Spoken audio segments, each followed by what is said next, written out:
Spoj dizajna 30. godina prošlog veka i savremenih tehnoloških rešenja savremenog doba nalaze se u osnovi Fabera.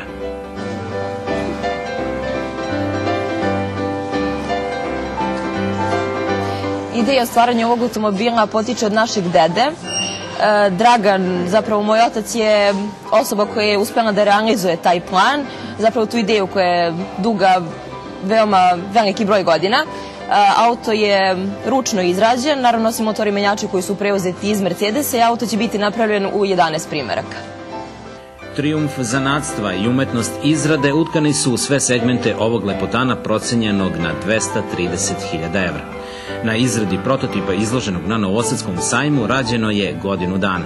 Prešao je oko 50.000 km, a skoro je iz srca Šumadije prevalio put do Monaka, u kojem je bilo zainteresovanih kupaca.